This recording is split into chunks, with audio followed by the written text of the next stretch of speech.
Assalamualaikum warahmatullahi wabarakatuh. Innal hamdalillah nahmaduhu wa nasta'inu wa nastaghfiruh wa na'udzu billahi min syururi anfusina wa min sayyiati a'malina. May yahdihillahu fala mudilla lahu wa may yudlil fala hadiyalah. Asyhadu an la ilaha illallah wahdahu la syarika lah wa asyhadu anna Muhammadan abduhu wa rasuluh. Wa laqad qala Allah ta'ala fil Qur'anil azim, ya ayyuhalladzina amanu taqullaha haqqa tuqatih wa la tamutunna illa wa antum muslimun.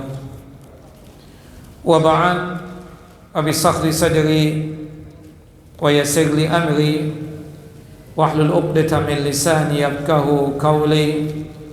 Allahumma anfa'na bima 'allamtana wa 'allimna ma yanfa'una wa zidna 'ilma. Allahumma inna na'udzubika min zawali ni'matika wa fuj'ati niqmatika wa tahawuli afiyatika wa jami'i sakhatika. Allahumma inna na'udzubika min jahdil bala wa darakash syaqa wa su'il qada wa syamatatil a'da. Allahumma inna na'udzubika min adzabi jahannam wa min adzabil qubur wa min fitnatil mahya wal mamat wa min syarri fitnatil masihid dajjal. Ikhwani wa akhawati fid din, a'azani wa a'azakum Allah. Bapak dan Ibu yang selalu dimuliakan oleh Allahu Jalla wa Ala, melanjutkan kajian kita, pembacaan kitab Sahih Hadis Qudsi, kitab yang disusun oleh Syekh Mustafa Al-Adawi hafizahullah. Semoga Allahu Jalla wa Ala selalu menjaga dan melindungi beliau. Kita masuk pada bab yang ketiga, yaitu berkaitan tentang bahaya syirik. Sebagaimana yang kita jelaskan pada kesempatan yang lalu, berkaitan dengan bab yang kedua, yaitu berkaitan tentang masalah riya dan sum'ah. Kita katakan riya dan sum'ah itu salah satu bagian daripada syirik. Karena syirik itu ada dua, ada asyirkul akbar, syirik besar, ada asyirkul asghar, syirik kecil. Pada pembahasan yang ketiga ini sifatnya umum. Disebutkan dalam hadis Abu Hurairah radhiyallahu an. Abu Hurairah ini nama aslinya Abdurrahman bin Sa'rin Ad-Dawsi Al-Yamani, seorang Yaman yang kemudian datang kepada Nabi pada tahun ke-7 Hijriah, menyatakan iman dan Islam di hadapan Nabi sallallahu alaihi wasallam. Meskipun beliau berjumpa dengan Nabi kurang lebih 3 tahun, sangat pendek sekali dan sangat sebentar, tapi beliau ini paling banyak meriwayatkan hadis Nabi sallallahu alaihi wasallam. Lebih dari 5.000 hadis dari jalurnya beliau. Salah satunya hadis berikut ini. Qala Rasulullah sallallahu alaihi wasallam. Rasulullah sallallahu alaihi wasallam bersabda, qala Allah subhanahu wa ta'ala, Allah yang maha suci lagi maha tinggi berfirman, ana aghna syuraka ani syirki. Aku ini adalah zat yang paling tidak butuh kepada sekutu. Man amila amalan asyraka fihi ma'i ghairi taraktuhu wa syirkah. Barang siapa yang melakukan satu amalan di dalamnya dia menyekutukan aku, kata Allah, dengan selainku, maka aku meninggalkan dia beserta perbuatan syiriknya tersebut. Kemudian sebagai tambahan dalam hadis Abu Hurairah juga, ya, yang dimana disebutkan dalam hadis yang dikeluarkan oleh Al-Imam Ibnu Majah dalam kitab sunannya pada nomor hadis 4204. Qala Rasulullah sallallahu alaihi wasallam, Rasulullah sallallahu alaihi wasallam bersabda, qala Allah azza wa jalla, Allah yang maha perkasa lagi maha mulia berfirman, ana aghna syuraka ani syirki, aku adalah zat yang paling tidak butuh kepada sekutu. Faman amila amalan asyraka fihi ghairi fa ana minhu bari'un wa huwa lilladzi asyraka. Siapa saja yang mengerjakan satu amalan dengan menyekutukan selainku bersamaku di dalamnya, maka aku berlepas diri darinya dan amalan itu untuk sesuatu yang dia sekutukan aku dengannya. Nah, dan banyak lagi hadis-hadis yang serupa dengan hadis yang kita bacakan tadi.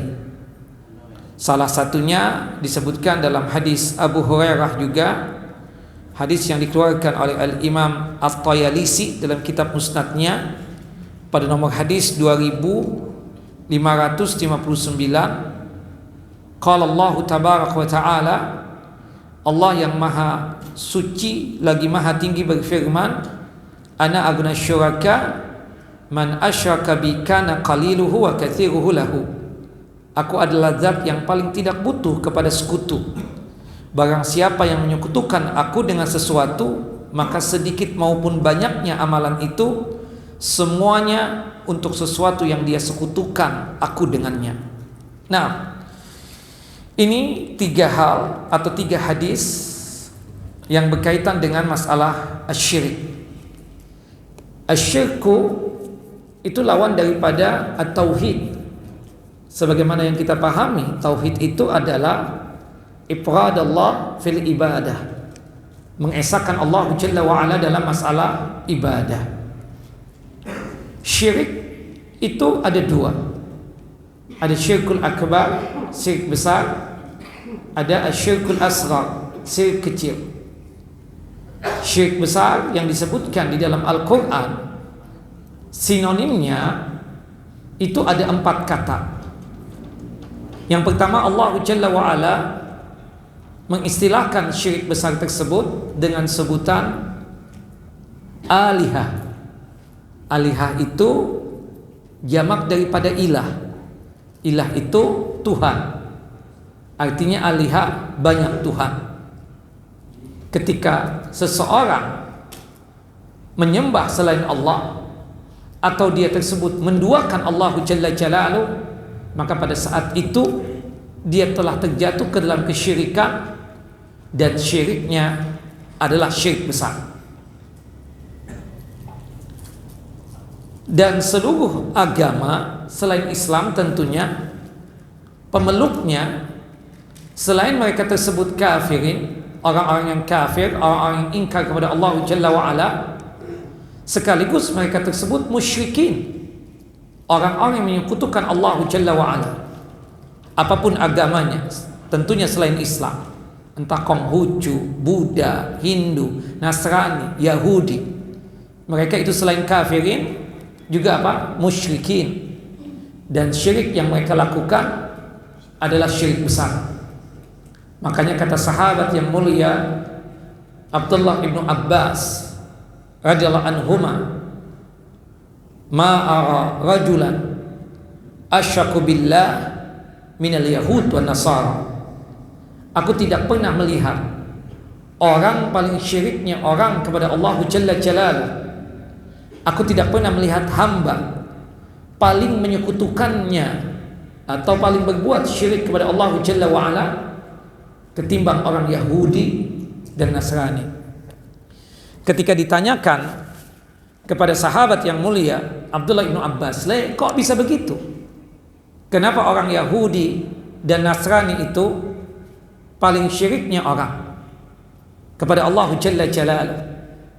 Kata Abdullah bin Abbas, kita lihat orang Yahudi menjadikan Nabiullah Uzair alaihissalam sebagai anak Tuhan, dan mereka menyembah Nabiullah Uzair alaihissalam Dan ini adalah perbuatan syirik yang sangat luar biasa. Syiriknya syirik besar. Begitupun juga kaum Nasrani menganggap Nabi Allah Isa alaihissalam sebagai Tuhan itu sendiri. Ya, karena kaum Nasrani itu ya keyakinan mereka yang sesat kepada Nabi Isa itu terbagi menjadi 3 golongan. Yang ketiganya itu adalah sesat, lagi menyesatkan. Kelompok yang pertama mengatakan Nabi Allah Isa alaihissalam itu sebagai Tuhan itu sendiri. Kelompok yang kedua mengatakan bahwasanya Nabi Allah Isa alaihissalam sebagai putra Allah, anak Tuhan yang mereka sembah. Kemudian kelompok yang ketiga mengatakan Nabi Isa itu bagian dari satu dari yang 3, Trinitas. Itu pun juga sesat. Dan mereka menyekutukan Allah Jalla Jalaluhu. Dan syirik yang mereka lakukan syirik besar. Maka oleh sebab itu, apapun agamanya selain Islam, tentunya pemeluknya selain mereka tersebut kafirin, juga mereka tersebut musyrikin. Syirik yang mereka lakukan adalah syirik apa? Syirik besar. Itu kata syirik besar yang pertama yang disebutkan dalam Al-Quran, istilahnya apa? Alihah. Alihah, banyak Tuhan. Ada istilah yang kedua, syirik besar, adalah al-arbabu. Al-arbab itu jamak daripada Rabb. Rabb itu artinya Tuhan juga. Al-arbab banyak Tuhan juga. Apa bedanya dengan yang pertama? Kalau yang pertama tadi syiriknya di dalam masalah tauhid al-uluhiyah. Tauhid al-uluhiyah itu artinya mengesahkan Allah dalam masalah ibadah. Salatnya kita, puasanya kita, zakatnya kita, sedekahnya kita, umrahnya kita, hajinya kita, lillahi ta'ala, karena Allah Jalla wa'ala. Itulah tauhid al-uluhiyah. Sedangkan yang kedua ini, itu syiriknya dalam masalah tauhid ar-rububiyah. Tauhid ar-rububiyah itu artinya ya mengesahkan Allah Jalla wa'ala dalam perbuatan-perbuatan Allah Jalla Jalaluhu. Tauhid Allah fi af'alih, artinya mengesahkan Allah Jalla wa'ala di dalam perbuatan Allah. Contoh perbuatan Allah, menciptakan alam semesta. Yang sanggup untuk menciptakan alam semesta ini hanya siapa? Allah Jalla wa'ala. Jika ada di antara manusia yang menganggap bahwasannya ada orang, ada makhluk yang sanggup menciptakan sebagaimana Allah Jalla wa'ala, atau dia punya keyakinan bahwasannya alam semesta ini ya, dia punya keyakinan ada makhluk yang sanggup untuk berbuat seperti Allah Jalla wa'ala, berarti dia tersebut telah jatuh ke dalam kesyirikan, dan syiriknya syirik besar. Contoh perbuatan Allah Jalla wa'ala, menghidupkan dan mematikan. Hanya Allah Jalla wa'ala yang sanggup menghidupkan. Hanya Allah Jalla wa'ala juga yang sanggup untuk mematikan. Jika ada di antara manusia ini yang mengaku dirinya sanggup menghidupkan, sanggup mematikan, maka dia tersebut telah jatuh ke dalam kesyirikan, dan syiriknya tersebut syirik apa? Syirik besar. Kita lihat di dalam firman Allah Jalla wa'ala dalam surah Al-Baqarah, surah yang kedua, ayat 258, ketika Allah Jalla wa'ala menceritakan tentang Nabi Ibrahim alaihissalam yang dijidal, yang didebat oleh seorang raja yang zalim, yaitu Namrud. Saking zalimnya Namrud ini mengaku sebagai Rabb, mengaku sebagai Tuhan. Namrud kesal dan marah kepada Nabi Ibrahim alaihissalam, kemudian memerintahkan pengawalnya untuk menangkap Nabi Ibrahim alaihissalam. Ketika Nabi Ibrahim alaihissalam sudah berada di hadapan Namrud, Namrud bertanya kepada Nabi Ibrahim alaihissalam, "Ya Ibrahim, siapa Tuhan yang engkau agungkan itu? Siapa Tuhan yang engkau muliakan tersebut? Siapa Tuhan yang engkau sembah tersebut?" Nabi Ibrahim alaihissalam menjawab, "Rabbiyalladzi yuhyi wa yumit." Tuhanku yang bernama Allah Jalla Jalaluh, Tuhan yang sanggup untuk menghidupkan sekaligus juga sanggup untuk mematikan. Dengan sombongnya Namrud berkata, "Uhyi wa umit." Kalau cuma sekedar menghidupkan, kalau cuma sekedar untuk mematikan, aku pun juga sanggup, kata Namrud. Apa yang dilakukan oleh Namrud? Namrud memerintahkan pengawalnya untuk mengambil 2 tahanannya yang ada di penjaranya. Ketika 2 tawanan atau 2 tahanan tadi sudah ada di hadapan Namrud, Namrud menghunuskan pedangnya. Salah satu dari 2 tawanan tersebut ditebas lehernya, mati. Sedangkan tawanan yang kedua dibebaskan dari penjara. Dengan sombongnya Namrud berkata kepada Nabi Ibrahim alaihissalam, "Lihat Ibrahim, yang satu ini aku tebas lehernya, mati dia. Berarti aku bisa dan aku sama seperti Tuhanmu, sanggup untuk mematikan. Yang kedua tadi aku bebaskan dia dari penjara, berarti aku berikan dia kehidupan. Berarti aku sama seperti Tuhanmu, sanggup untuk menghidupkan." Bukan itu yang disebut dengan menghidupkan. Bukan itu juga yang disebut dengan mematikan. Tapi Nabi Ibrahim alaihissalam tidak mau untuk menjidal, mendebat orang yang akal sehatnya tersebut sudah hilang. Namrud gila, Namrud tidak waras, sehingga dia tersebut mengaku sebagai Tuhan. Tapi Nabi Ibrahim alaihissalam mengambil contoh perbuatan Allah Jalla wa'ala yang lain, supaya akal sehatnya Namrud tersebut berfungsi lagi. Kata Nabi Ibrahim alaihissalam, "Fa inna Allaha ya'ti bisyamsi minal masyriq fa'ti biha minal maghrib." Tuhanku yang bernama Allah Jalla Jalaluh, Tuhan yang sanggup untuk menerbitkan matahari dari arah timur. Kamu Namrud mengaku sebagai Rabb, sebagai Tuhan, cobalah terbitkan dari arah barat. Fabuhitalladzi kafar. Tercengang Namrud, tidak sanggup untuk menjawab pertanyaan Nabi Ibrahim alaihissalam. Karena siapapun orangnya tahu, mengerti, yang sanggup menerbitkan matahari dari arah timur hanya Allah. Yang menenggelamkan matahari dari arah barat hanya Allah Jalla Jalaluh. Yang mengatur alam semesta, bahkan yang mengatur kita, hanyalah Allah Jalla Jalaluh. Maka oleh sebab itu, jika ada di antara kita atau di antara manusia ini yang mengaku sanggup untuk berbuat sebagaimana Allah Jalla wa'ala berbuat, berarti dia musyrik. Atau dia punya keyakinan ada orang yang sanggup untuk berbuat sebagaimana Allah Jalla wa'ala berbuat, berarti dia telah jatuh ke dalam kesyirikan. Dan syirik yang dia dapatkan adalah syirik besar.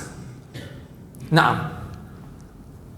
Kemudian kata syirik yang ketiga yang Allah Jalla Jalaluh sebutkan dalam Al-Quran dengan istilahnya Allah Jalla wa'ala adalah tawaghit.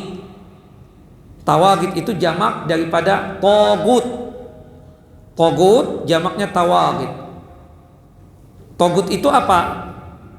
Kata Imam Malik rahimahullah rahmatan wasi'ah, kullu ma ubida min dunillahi fahuwa taghut.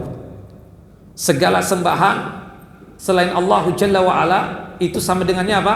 Taghut. Berarti taghut itu sama dengannya syirik. Bapak, ibu, ikhwan, wa akhwat, kita boleh nggak datang ke kuburan? Boleh jika ada alasan yang syar'i. Mengingat mati misalnya.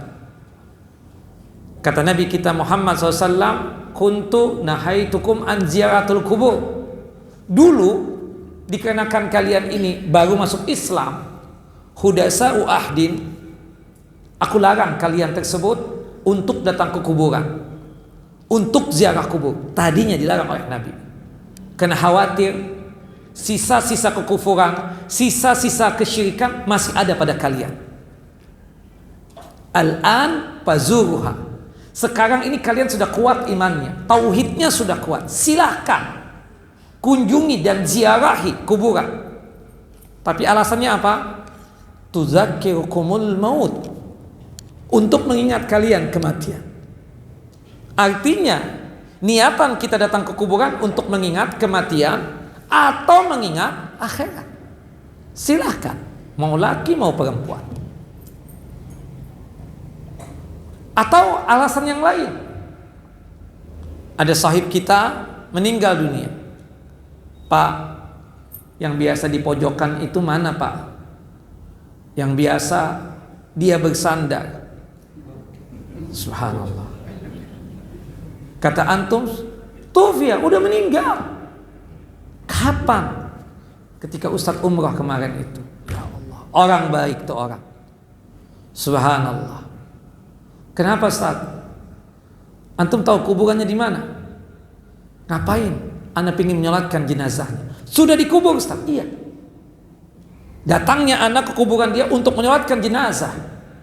Ustaz, bukankah sholat tidak boleh di kuburan? Benar. Sholat yang ada ruku dan sujudnya. Ju'ilat li al-ardu masjidan wa tahuran illa al-maqbarah wal hammam. Dijadikan tanah ini seluruhnya bersih, suci dan boleh untuk sholat dimanapun kecuali dua tempat, kuburan dan kamar mandi. Sholat yang ada ruku dan sujudnya. Tapi kalau sholat jenazah tidak ada ruku, tidak ada sujud. Sholat jenazah itu kan cuma 4 kali takbir. Takbir yang pertama baca apa? Ta'awud dan Al-Fatihah. Takbir yang kedua salawat Nabi, Allahumma salli ala Muhammad wa ala ali Muhammad wa barik ala Muhammad wa ala ali Muhammad kama sallaita wa barakta ala Ibrahim wa ala ali Ibrahim innaka Hamidun Majid. Takbir yang ketiga doa sepanjang-panjangnya untuk kemaslahatan dan kemanfaatan untuk si mayit. Takbir yang keempat boleh doa, boleh tidak. Boleh doa, boleh tidak. Kalau kita harus berdoa, baca doanya sebagai berikut. Allahumma la tahrimna ajrahu wa la tuftinna ba'dahu. Kemudian salam. Datangnya kita ke kuburan untuk menyolatkan jenazah teman kita yang sangat dekat dengan kita, bolehkah begitu? Boleh. Itu dilakukan oleh Nabi SAW. Ketika Nabi kita Muhammad sallallahu alaihi wasallam setelah selesai salat subuh, kebiasaan Nabi itu, kenapa beliau kalau habis sholat wajib menghadapkan wajah beliau kepada para makmum? Dikarenakan untuk mengetahui siapa saja yang hadir, siapa saja yang tidak hadir. Nah, biasanya yang tidak hadir selalu ditanya oleh Nabi, si fulan kemana? Termasuk ada seorang wanita yang sudah tua, yang biasa membersihkan masjid. Biasanya tuh wanita tiap hari ada di masjid. Tapi habis salat subuh, Rasulullah cari, mana si fulana? Tidak ketemu. Rasulullah bertanya, fulana kemana? Kata para sahabat, tufiyat al-barihah. Tadi malam sudah meninggal ya Rasulullah. Kata Nabi SAW, afala kuntum adantumuni? Kenapa kalian kok tidak info kepada aku? Subhanallah, ada sebagian sahabat mengatakan, saggaru amruha, mengecilkan masalah dia, menganggap sepele. Siapa dia? Cuma cleaning service di masjid. Ngapain pakai info kepada Nabi? Cukup kita urusin saja sudah. Itu yang terjadi dengan kita sekarang ini. Kalau bukan orang yang terkenal, bukan orang kaya, bukan pejabat, sepertinya kita nggak mau datang ke takziah. Tapi kalau orangnya kere, gembel, fakir, miskin, ya kadang datang, kadang nggak datang. Nggak seperti itu ya ikhwan. Itu haknya muslim. Kalau dia meninggal, kita takziah, kita urusi jenazahnya, memandikan, mengkafankan, menyolatkan hingga menguburkan. Rasulullah sempat marah, kenapa antum ini membeda-bedakan? Ada sahabat yang mengatakan, ya Rasulullah, kami nggak mau menyibukkan antum. Tadi malam meninggal dunia, kami sudah urusi jenazahnya, dari memandikan, mengkafankan, menyolatkan hingga menguburkan. Kata Nabi kemudian, duluni ala kubriha. Kalau begitu tolong tunjukkan di mana kuburannya. Subhanallah, diantarkan Nabi Muhammad ke kuburan itu fulan. Rasulullah melakukan salat jenazah di kuburan tersebut. Nah, kalau tujuannya untuk seperti itu, tidak mengapa yang demikian.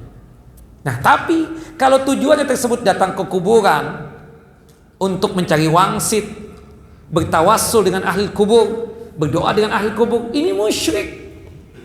Menjadikan kuburan tersebut sebagai apa? Togutnya dia, sebagai sembahannya dia, dan ini haram. Jelas bapak-bapak, ibu-ibu? Bapak, ibu, boleh tidak kita berhias pakai jam tangan, pakai cincin, batu akik, batu bacan, ya, merah delima, dan seterusnya? Boleh untuk kita yang laki-laki ataupun perempuan. Cuma kalau laki-laki itu kan berkaitan dengan masalah pakaian, cuma dua yang tidak boleh, yaitu apa? Emas dan sutra. Hadani hillun linisa'ina wa haramun lirijalina. Dua hal ini, emas dan sutra, halal buat wanita, tapi haram buat laki-laki. Artinya pakaian apapun yang antum pakai, monggo, mau gamis, mau kemeja, mau baju koko, silahkan. Yang penting bukan sutra. Mau pakai peci, nggak pakai peci, silahkan. Mau pakai kain, sarung, ataupun celana, monggo silahkan. Yang penting menutup aurat. Yang penting tidak isbal kalau laki-laki. Ya kan? Makanya kalau kita mengaji ini nggak ada perubahan apa-apa kan sebenarnya. Baju antum kemeja jangan dibakar-bakarin. Nggak ada.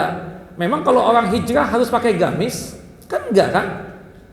Antum masih bisa pakai itu baju. Itu baju antum bukan terbuat dari sutra kan? Enggak, Ustaz. Pakai. Paling perubahannya apa sih? Kita yang laki-laki ini berjenggot mungkin. Celana atau gamis tidak isbal. Itu doang. Selebihnya apa? Halal. Bukan begitu? Mau pakai pecinya putih, hitam, coklat, biru, merah, silahkan. Gak ada perubahan apa-apa. Termasuk berhias. Kita terbiasa pakai jam tangan, kita terbiasa pakai batu cincin, silahkan. Innallaha jamil yuhibbul jamal. Ketika ada sahabat yang bertanya kepada Nabi SAW, ya Rasulullah, ya Nabi Allah, gimana ya Rasulullah, aku ini termasuk sombong enggak? Kalau sekiranya aku ini pakai bajunya keren, bagus, kemudian pakai sandalnya bagus, kendaraannya bagus, termasuk sombong enggak ya Rasulullah? Kata Nabi SAW, innallaha jamil yuhibbul jamal. Allah itu maha indah dan menyukai keindahan. Al-kibru batrul haq wa ghamtun nas. Yang namanya kesombongan itu adalah menolak kebenaran. Kalau orang menolak kebenaran, pastinya melecehkan orang. Subhanallah.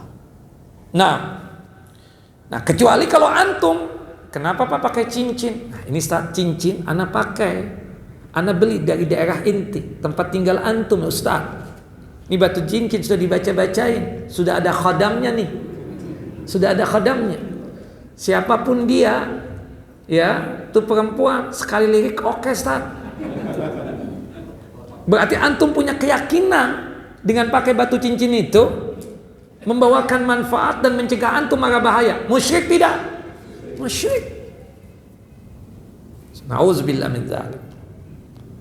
Mengumpulkan benda-benda, sendok, garpu, piring, mangkok, pisau, ya, kemudian mandau, keris, boleh tidak? Tombak, boleh, nggak ada masalah. Keris dijadikan pajangan, tombak dijadikan sebagai pajangan doa, boleh tidak? Boleh. Yang tidak boleh apa? Antum punya keyakinan. Kenapa Pak? Antum pajang tuh keris di depan pintu rumah antum. Oh, Ustadz jangan salah. Ini keris mahal Ustadz. Ada penunggunya, ada khadamnya. Kalau ada yang punya niat jahat, nggak bisa masuk ke rumah ana, tertahan dia. Kalau ada orang yang ingin niatan tidak bagus untuk ana dan keluarga ana, nggak bisa masuk. Nah, berarti antum punya keyakinan tuh keris bisa memberikan manfaat buat antum, bisa mencegah mara bahaya. Musyrik tidak? Musyrik. Nauzubillah min dzalik. Bahkan ada istilahnya itu pengabdian khusus itu. Ada ritual-ritual khusus. Nauzubillah min dzalik. Nah, itu musyriknya di situ, dijadikan itu semua sebagai tagut, sebagai sembahan. Wal iyad billah. Nah, kemudian istilah yang keempat, syirik besar tersebut adalah al-andad. Al-andad itu jamak daripada nid. Nid itu artinya tandingan.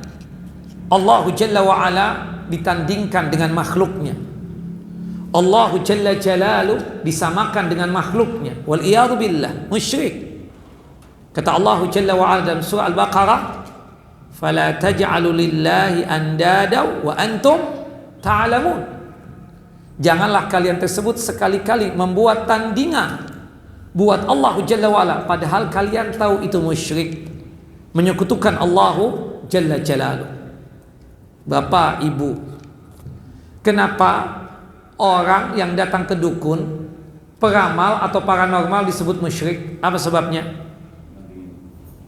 Karena pada saat dia datang ke dukun, pada saat dia datang kepada paranormal, dia menyamakan tuh dukun sama seperti Tuhan. Yang tahu tentang masalah yang gaib hanya siapa? Allah, bukan tuh dukun. Apa yang terjadi besok, lusa, dan seterusnya hanya Allah. Sebagaimana yang Allah Jalla wa'ala jelaskan tentang kunci ilmu gaib tersebut, itu ada 5 yang Allah abadikan di dalam surah Luqman, surah yang ke-31 ayat terakhir, tepatnya ayat 34. Subhanallah, tentang hari kiamat, tentang turun hujan, tentang apa yang ada di rahim, tentang apa yang terjadi besok, di mana antum meninggal dunia. Hanya siapa yang tahu? Allah Jalla Jalaluh. Subhanallah.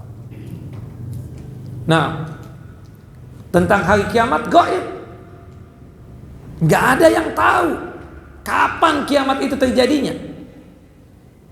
Kisi-kisinya ada hari Jumat, tapi Jumat yang kapan? Wallahu a'lam. Hanya Allah yang maha mengetahui tentang itu. Jangankan kita, sekelas Nabi Muhammad SAW, sekelas malaikat yang paling mulia Jibril alaihissalam tidak tahu tentang masalah kiamat. Dalam hadis Umar bin Khattab radhiyallahu anhu, hadis yang dikeluarkan oleh Al-Imam Al-Bukhari dan Muslim, ketika Nabi dan para sahabat sedang asyik kumpul, datang seseorang berbajukan putih-putih, rambut hitam pekat, tidak nampak bekas safar. Siapa dia? Jibril yang menjelma menjadi manusia. Datang kepada Nabi untuk bertanya 4 pertanyaan. Salah satunya, ya Muhammad, akhbirni mata sa'ah. Wahai Muhammad, tolong dong info kepadaku, kapan kiamat itu terjadi? Kata Nabi Muhammad SAW, mal mas'ulu anha bi'a'lama minas sa'il. Yang ditanya tidak lebih tahu daripada yang bertanya. Ana, enti, Jibril gak tahu kapan kiamat itu terjadi. Jangankan Nabi Muhammad, jangankan malaikat Jibril, malaikat peniup sangkakala, siapa? Israfil, yang dimana sangkakala sudah ada di bibirnya, dia pun tidak tahu kapan kiamat terjadi. Ini bisa-bisanya ada seseorang yang berpakaian sepertinya ustadz, tapi kamuflase kelihatannya, bukan ustadz, dukun, dengan tulisan matematikanya. Oh, ternyata lewat. Dia memperkirakan tahun 2021 lewat. Ini COVID, ini tanda besar ini. Ini wabah corona tanda besar. Kiamat itu dekat. Buktinya Ramadan kemarin tanggal 17-nya itu Jumat. Waduh, ini dukun ini. Mengklaim diri lebih hebat daripada Muhammad, lebih hebat dari malaikat Jibril, wal iyadzubillah. Tapi bapak demam, sering lihat YouTube-nya. Ibu juga suka, sering lihat pengajiannya, bukan begitu? La ilaha illallah Muhammad Rasulullah.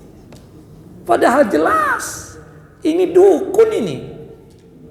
Tentang masalah kiamat hanya Allah Jalla wa Ala yang tahu. Nabi Muhammad tidak tahu, malaikat Jibril tidak tahu, malaikat Israfil tidak tahu. Bisa-bisanya tuh orang tahu.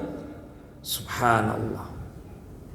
2012 suku Maya itu musyrik mereka itu memperkirakan kiamat 2012 lewat, nggak ada apa-apa. 2023 sekarang ini ngaku Ustaz Islam dengan hitungan matematikanya mengklaim tahu tentang kiamat. Wal iyadzubillah.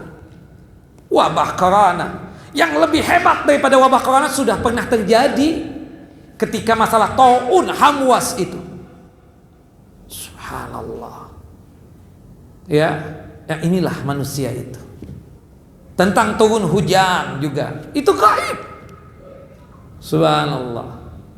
Mendung bukan berarti hujan. Mendung mau hujan. Kalau memastikan hujan, musyrik. Perkiraan cuaca, monggo silahkan perkiraan. Tapi memastikan hujan habis isya pasti, musyrik. Yang tahu siapa? Hanya Allah Jalla Jalal. Tentang apa yang ada di rahim secara umumnya hanya Allah yang tahu.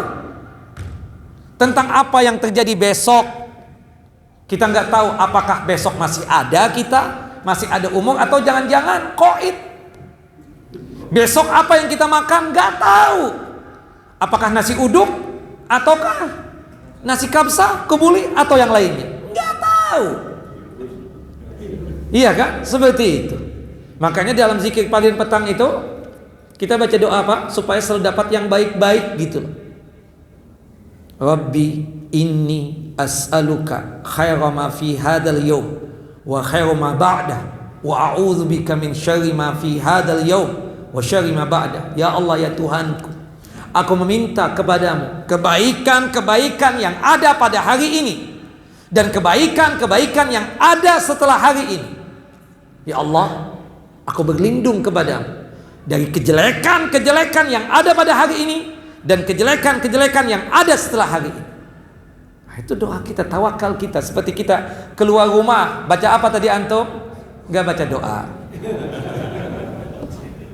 Apa doanya? Bismillahi tawakkaltu 'ala Allah wa la haula wa la quwwata illa billah. Subhanallah, kalau kita baca doa itu kan sebagai wujud hamba yang mentauhidkan Allah.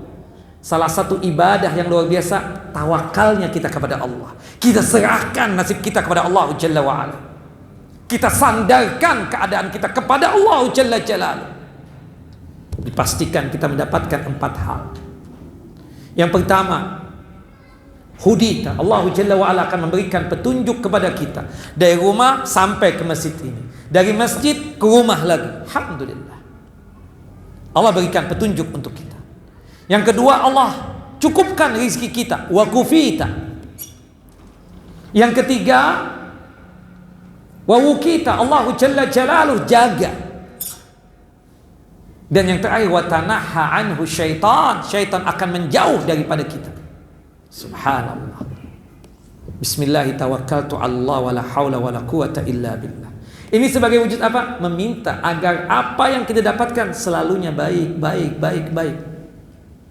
Subhanallah. Nah, maka oleh sebab itu yang tahu tentang nasib kita, jangankan besok, sejam yang akan datang, semenit yang akan datang, kita nggak tahu apa yang terjadi dengan diri kita.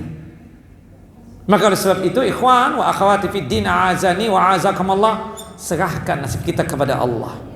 Jangan serahkan nasib kita kepada manusia. Subhanallah, ada ibu-ibu suaminya meninggal dunia, punya anak 3, nangis karena anaknya masih kecil-kecil. Siapa nanti abang yang akan memayungi kita, makan apa ya? Bu, ibu ngaji di masjid apa nih? Nurul Ilmi. Subhanallah, Belajarannya tauhid lagi. Ustadznya besar-besar lagi. Senior-senior. Kita doang yang kecil. Subhanallah. Ibu kemana tauhid? Ibu ke tauhid, ibu kemana? Ya habis siapa suami yang terhebat, yang tersayang. Ya Allah bu. Ibu gak punya Tuhan. Punya Allah. Tapi gimana Ustaz? Ya sudahlah. Tawakalkan kepada Allah Jalla Jalaluh. Serahkan nasib ibu, nasib anak-anak ibu kepada Allah Jalla wa'ala. Makanya ada doa lagi. Dizikir pagi dan petang juga. Apa itu?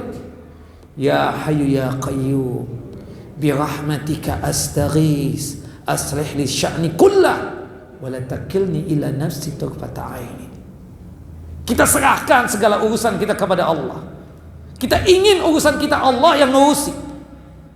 Jangan serahkan ya Allah walaupun sekejap mata kepadaku. Ya salam. Tauhid itu kan? Semuanya tauhid.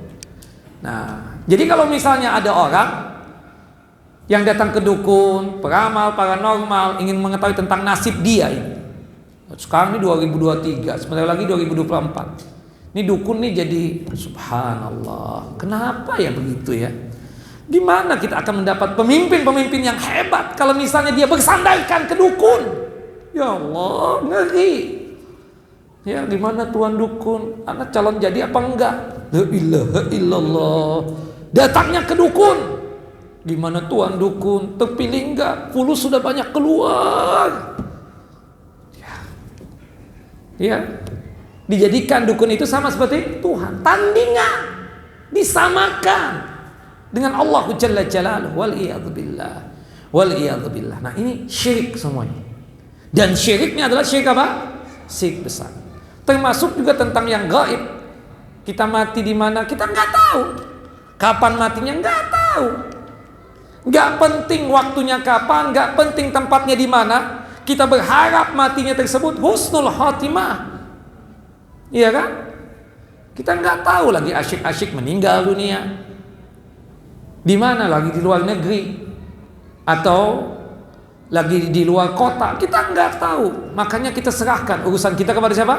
Allah Jalla Jalaluhu. Jangan serahkan urusan kita kepada makhluk. Serahkan urusan kita kepada siapa? Allah Jalla Jalaluhu. Nah ini berkaitan dengan al-andad, tandingan. Jadi kesimpulannya syirik besar itu sinonimnya, persamaan katanya ada berapa? Ada 4 kata. Yang pertama alihah, yang kedua al-arbab, yang ketiga tawagid, togut, yang keempat al-andad. Taib azan dulu, setelah azan kita lanjutkan sedikit. Nah, silakan.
haula wala quwata illa billah.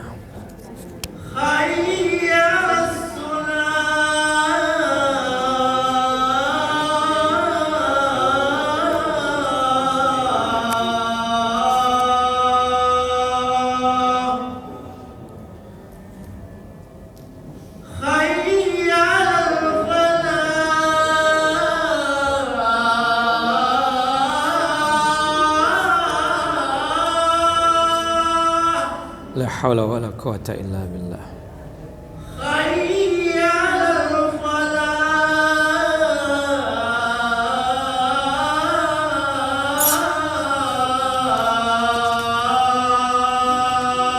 La haula wala quwata illa billah.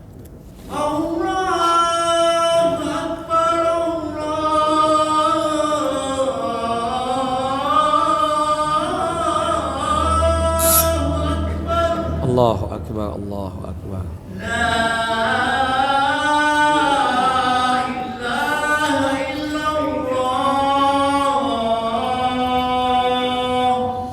La ilaha illallah. Allahumma salli ala Muhammad wa ala ali Muhammad kama sallaita ala Ibrahim wa ala ali Ibrahim innaka Hamidum Majid. Allahumma barik ala Muhammad wa ala ali Muhammad kama barakta ala Ibrahim wa ala ali Ibrahim innaka Allahumma rabb hadhihi da'wati at-tamma was-salati al-qa'imah ati Muhammadin wasilah wal fadilah wa ba'as maqam mahmudan alladhi wa'adta.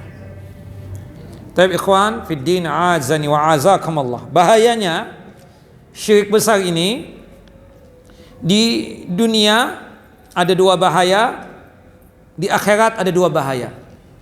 Pada pertemuan kita yang lalu kita sempat jelaskan pada saat kita membahas perbedaan antara syirkul akbar dan syirkul asghar.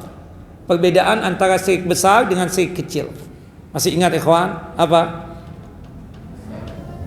Kalau syirik besar, kalau syirik besar akibatnya, jika ada orang melakukan syirik besar, akibatnya rontok seluruh pahala amal soleh yang dia kerjakan. Sebagaimana yang Allah Jalla wa Ala firmankan di dalam surah Al-An'am, surah yang ke-6 ayat 88, dan surah Az-Zumar ayat 65. La in asyrakta la yahbatanna 'amaluk. Sedikit saja engkau melakukan syirik besar, akibatnya rontok pahala amal soleh yang pernah kita kerjakan. Percuma kita sholat kalau sekiranya kita masih suka datang ke dukun, peramal, paranormal. Percuma kita menunaikan zakat, bersedekah jika kita sekiranya masih suka datang ke kuburan, cari wangsit, bertawassul dengan ahli kubur, berdoa dengan ahli kubur. Percuma kita melaksanakan ibadah siam, baik puasa wajib Ramadan ataupun puasa sunnah, jika kita sekiranya masih suka mengumpulkan benda-benda yang diyakini ada keramatnya, yang diyakini itu benda sanggup untuk mendatangkan manfaat dan mencegah mara bahaya. Percuma melakukan ibadah haji, ibadah umrah dan ibadah-ibadah yang lainnya kalau masih suka melakukan perbuatan syirik besar. Rontok seketika, tidak ada nilainya, tidak ada pahalanya di sisi Allah Jalla Jalaluhu. Yang kedua, akibat syirik besar yang dia lakukan, bisa jadi dia tersebut apa? Murtad, keluar daripada Islam. Tentunya murtadnya dia tersebut dianggap kafir ketika sudah ada apa? Iqamatul hujjah wa izalatul syubhat. Kita tegakkan hujjah-hujjah di hadapannya dan kita hilangkan segala subhat yang ada di pikiran. Nah, adapun bahaya berkaitan dengan di akhirat kelak, jika syirik besar itu dibawa mati, maka akibatnya dosa syirik besar tersebut tidak diampuni oleh Allah Jalla Jalaluhu. Itulah yang disebut dengan syirik yang tidak diampuni, yaitu apa? Syirik besar yang dibawa mati, meninggal dunia, belum sempat untuk bertaubat. Dari sukanya dia datang ke kuburan, cari wangsit, bertawassul dengan ahli kubur, berdoa dengan ahli kubur. Meninggal dunia, belum sempat untuk bertaubat. Dari sukanya dia datang ke dukun, peramal, paranormal. Meninggal dunia, belum sempat dia bertaubat. Ya, dari sukanya dia mengumpulkan benda-benda yang dia yakini ada keramatnya. Meninggal dunia, belum sempat untuk bertobat dari syirik besar, Ini yang dikatakan oleh Allah Jalla wa'ala dalam surah An-Nisa, surah yang keempat. 2 kali Allah menyebutkan ayat 48 dan ayat 116. Innallaha la yaghfiru ayyushraka bihi wa yaghfiru ma duna dzalika liman yasha. Itu disebut dengan syirik yang tidak diampuni, yaitu syirik besar yang dibawa mati. Yang keempat, bahaya daripada syirik besar ini, jika dia meninggal dunia membawa syirik besar, maka dia kekal abadi dalam neraka selama-lamanya dan tidak ada yang sanggup untuk menolongnya. Sebagaimana yang Allah Jalla wa'ala firmankan dalam surah Al-Maidah, surah yang kelima ayat 72, innahu may yusyrik billahi faqad harramallahu alaihi al-jannah wa ma'wahu an-nar wa ma lidh-dhalimina min ansar. Yang meninggal dunia membawa syirik besar, meninggal dunia belum sempat untuk bertaubat, dari sukanya dia datang ke dukun, peramal, paranormal. Meninggal dunia belum sempat untuk bertaubat, dari sukanya datang ke kuburan, cari wangsit, bertawassul dengan ahli kubur, berdoa dengan ahli kubur. Meninggal dunia masih suka dan masih doyan mengumpulkan benda-benda yang diyakini ada keramatnya. Meninggal dunia belum sempat untuk bertaubat dari yang namanya syirik besar, dipastikan kekal abadi dalam neraka selama-lamanya. Haram surga untuknya dan tempatnya neraka selama-lamanya, dan tidak ada yang sanggup untuk menolongnya. Nah, ini 4 bahaya syirik besar. 2 di dunia, 2 di akhirat kelak. Wallahu a'lamu bis-shawab. Wassallallahu nabiyana Muhammad wa ala ali Muhammad kama shallaita ala Ibrahim wa ala ali Ibrahim innaka Hamidun Majid. Allahumma barik ala Muhammad wa ala ali Muhammad kama shallaita ala Ibrahim wa ala ali Ibrahim innaka Hamidun Majid. Kita tutup kajian kita dengan masing-masing kita baca doa kafaratul majlis. Subhanakallahumma wa bihamdika asyhadu an la ilaha illa anta astaghfiruka wa atubu ilaik. Assalamualaikum warahmatullahi wabarakatuh.